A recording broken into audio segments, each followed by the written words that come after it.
Vic's getting a bit tired of saving the world, but the damn thing doesn't seem inclined to save itself. 2 days after MOME, the Ministry of Magical Entities, attempted to wipe out La Paz by weaponizing her brother, Vic finds herself in a dark alley with Sol, trying to find a back door into Unterberg. Why, you ask? Oh, no reason. Just that one of the most powerful were-dragons in the realms is being used to hold the world hostage, and Vic's best chance at averting disaster just disappeared without a trace. You know, teenager stuff.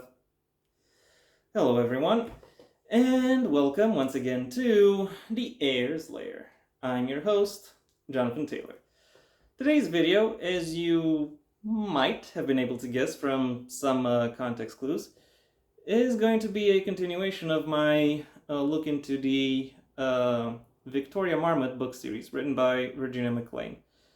More precisely, over the course of this video, I'll be looking at the fourth constituent element of this series, namely Victoria Marmot and the Dragon's Rage.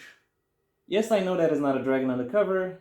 That's just what the thing looks like. Funnily enough, there is actually a dragon on the cover for the next book, but I digress. We'll get to that when we get to that. And yeah, there's an ambulance passing by. Let the damn thing pass by. Okay, I'll do my best to, to talk as it goes in the background. Anyway, as with previous videos in this short series, I do have to say that I recommend that you both watch these reviews and read the connected book series in release order, so you don't get tripped up on any particular spoilers. Assuming spoilers are of no concern to you, then I think it's safe for you to watch this video forward from this point.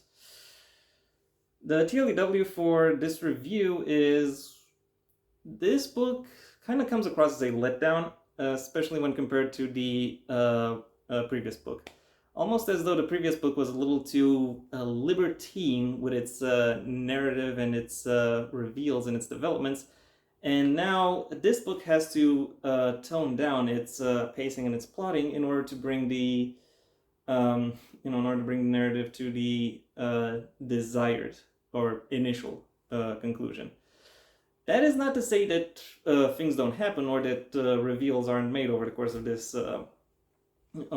book. But the thing is, they don't really come across as conclusive or as meaningful as I think they are supposed to. Now that the series is moving towards its end game point. So yeah, while I doubt anyone who has read through the series so far is going to give up on it now or at this point, I can't really say I have anything that is worth. I found really anything that is worth recommending about the series, at least when compared to the other books within it.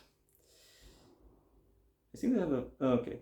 Yeah, there was a hair there and kind of messed with me. Anyway, now that I'm done with the general information, it's time I delved a little bit into the specifics. The plot of this book follows the lead characters as they try to stop the plans of the main villains. Plans that they've figured out over the previous books in the series. In order to do so, however, they find that they have to pull some external assistance in, and that assistance is unfortunately not particularly willing to comply or cooperate with their efforts. Now some would argue could argue or consider that the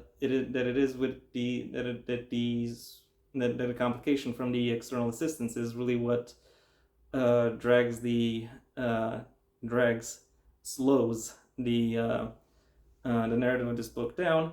And while that does contribute to some extent, a bigger reason is the fact that the second half of this book is kicked off by the main character being separated from the rest of the lead cast and having to go on a and having to go on an independent, unconnected adventure.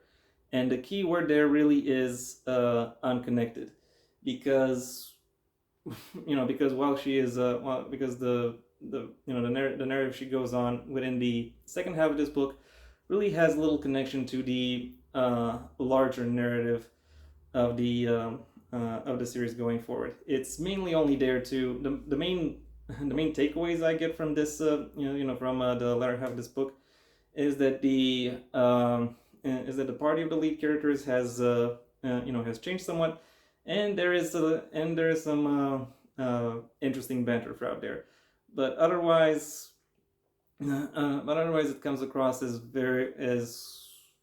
not particularly meaningful, not and doesn't really make any significant reveals or developments, if I'm to be perfectly honest. By contrast, the first half, even though it is noticeably slower, does include many more reveals and complications, all of which, to some extent or other, actually move the plot forward and add some level of tension and dynamism to the to the plot as a whole, as well as texture to the world in general. If if this book was more like its first half, I would have been much more ready and willing to praise its virtues, primarily because it would have had more of them. But I digress. The world building of this book in particular is perhaps a little more expansive than that of other books, but that really only is the case because this book, again, primarily within the latter half, is focused on exploring a particular section of the larger setting. A section which, as I've revealed more or less when I talked about plot, is very loosely connected to everything that's going on, within the rest of the story. So even though reveals are made, they don't exactly call back to any of the plots and themes that the series as a whole has had going for it. when the world building does still connect to the the previously established larger scope, rather than hinting towards an even larger scope that is somewhat ill-defined. The book actually provides some quite interesting new dimensions of how the magic within the book and has been used by various entities, parties, associations, and how that changes the in many ways the characters or the character dynamics or the social dynamics of the setting, making for some intriguing reveals and some very engaging follow-up, which I have to say I very much enjoyed and very much got my hopes up. Unfortunately, they were also dashed, but again, I digress. When it comes to characterization, however, I can fairly confidently say that this remains the strong suit of this book. Pre-established characters have interesting new facets explored about them, and when they don't, they are still well employed and still bring meaningful contributions to the dynamics, both in terms of plot dynamics, social dynamics, and interpersonal interactions. They still stand out as themselves within this new turn of events, and that makes them just as interesting to behold as they have always been. With new characters also fare quite well within this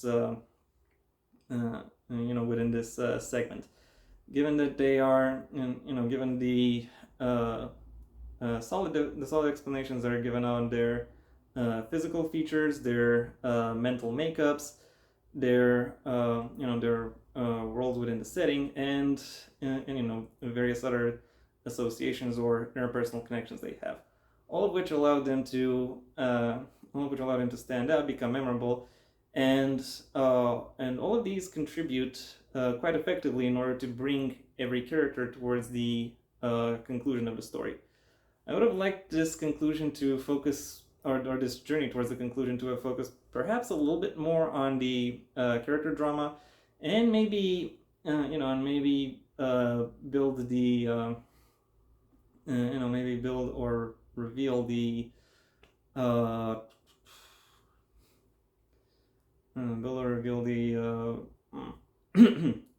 lost my train of thought here a little bit.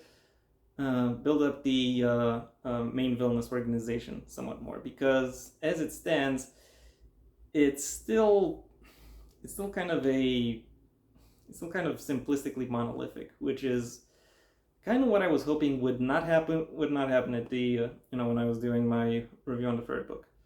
Oh well, there is still one more for the for the series to get right. Overall, this book really feels like a step back when compared to the development of this series, leading to leading to me to have a lot of open questions that I do not think will be meaningfully addressed by the last book, I'm sad to say.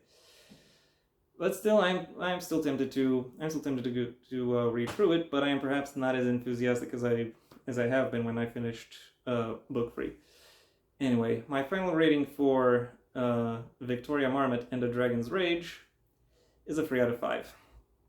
And that was my review. Thank you for your attention. If you enjoyed it, well then please like the video, maybe even share it wherever you think other people will also like the video. If you have anything to add, either to the book itself or to my review of it, that's what the comment section is for. And if you want to see when my next video gets released, well then please subscribe. And ideally also ring the bell or do whatever else YouTube will ask of you in order to keep you notified. My books, the first of my own Heir to the Empire series, The Next Generation and The Path Not Taken, are available at various book retailers under their respective master links in the description down below, right past my social media links, which I also suggest you check out should you choose to.